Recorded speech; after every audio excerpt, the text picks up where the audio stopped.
নমস্কার বন্ধুরা, আজকে চলে এলাম একটা অন্যরকম ব্লগ নিয়ে।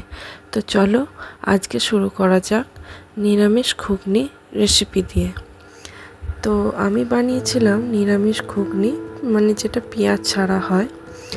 প্রথমে দেখো আলুগুলোকে এরকম ডুমো ডুমো করে কেটে নিয়ে একটু লাল লাল করে ভেজে নেব নুন হলুদ দিয়ে।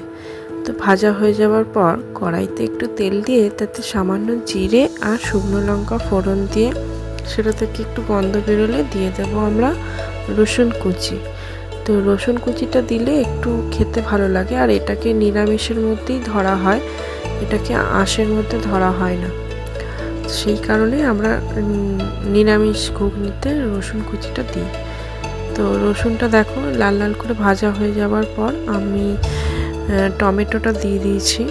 টমেটোটাকে একটু নুন দিয়ে সামান্য নাড়াচাড়া করতে হবে নরম হয়ে যাওয়া পর্যন্ত। তারপর তাতে একটু সামান্য আদা কুচি দিয়ে দেব। আদা কুচিটা দিয়েও একটু নাড়াচাড়া করে নিতে হবে যাতে আদা আর টমেটোর কাঁচা গন্ধটা চলে যায়। তো যতক্ষণ নাড়াচাড়া করা হচ্ছে সেটা একটু গলে গলে যাওয়া অবধি, মানে টমেটোটা একটু নরম হয়ে যাওয়া অবধি আমাদেরকে নাড়াচাড়া করে নিতে হবে। এরপর আমরা দিয়ে দেব গুঁড়ো মশলা। তো প্রথমেই দেব আমরা হলুদ গুঁড়ো পরিমাণ মতো দেব।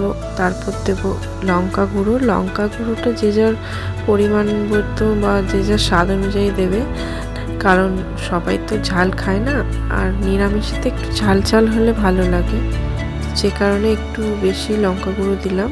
তারপর দিলাম জিরে গুঁড়ো আর নুন, আর মিষ্টি তো দিতেই হবে, কারণ বাঙালি রান্না সামান্য একটু মিষ্টি দিলে একটা ব্যালেন্স হয়ে যায়। এবার সামান্য একটু জল দিয়ে নাড়াচাড়া করে নেব।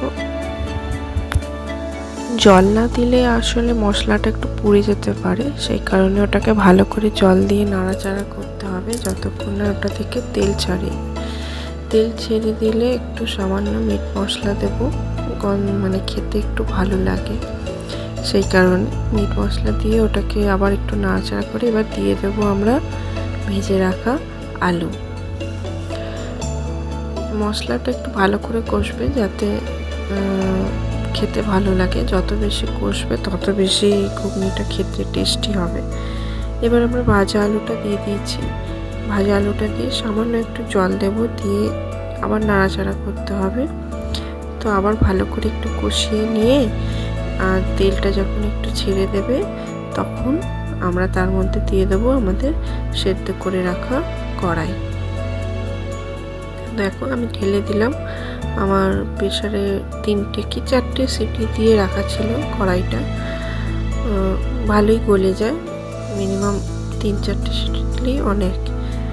তো সেই সেদ্ধ করা কড়াইটা দিয়ে এবার একটু নাড়াচাড়া করে দেখো কিরম টকবক করে ফুটছে না, ব্যাস এরকম টকবক করে একটু ফুটে গিয়ে নামিয়ে রাখলে তৈরি আমাদের নিরামিষ ঘুগনি।